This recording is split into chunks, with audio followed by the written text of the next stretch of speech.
Today is day 237 of the podcast, and yesterday we talked about the greatest commandment in the law being love the Lord your God with all your heart, soul, mind, and strength, and your neighbor as yourself, but that it is impossible for us to fulfill the law at a heart level.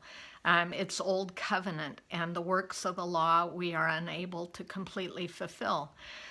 John 13:34 and 35, Jesus addresses this old covenant law by giving a new covenant law.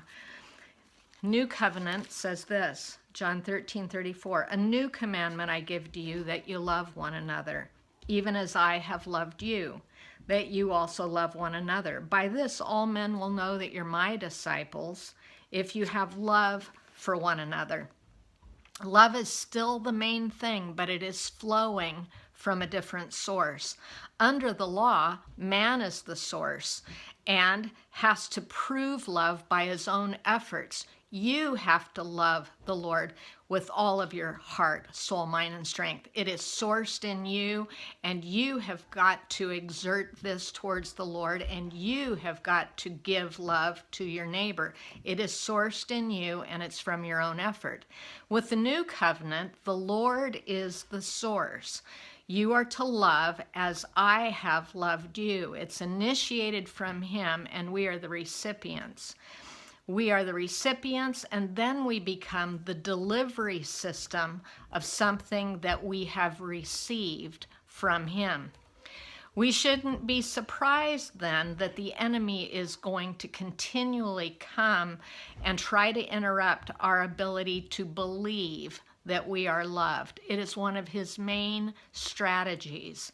My favorite verse for ministry, and it has been for a long time, if I only had one verse to do ministry with for the rest of my life, it would be 1 John 4:16, the first sentence. But I'm going to read 1 John 4:16 to 19. We have come to know and have believed the love which God has for us. God is love. And the one who abides in love abides in God, and God abides in him. By this, love is perfected with us. It's made mature and complete, that we may have confidence in the day of judgment, because as he is, so also are we in the world. There's no fear in love, but perfect love, mature love, complete love, casts out fear, because fear involves punishment, and the one who fears is not perfected in love. We love because he first loved us. It is initiated from him. We receive, and then we pour out what we've received. For the Lord to access his creation again, he gains access to us through the giving on his part and the receiving on our part of that love.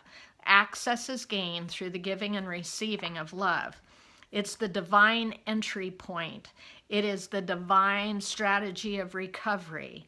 It is the ransoming of our hearts, and it is the making of sons. So today's question, do you ever struggle with believing God loves you? And do you recognize the obstacle to this believing?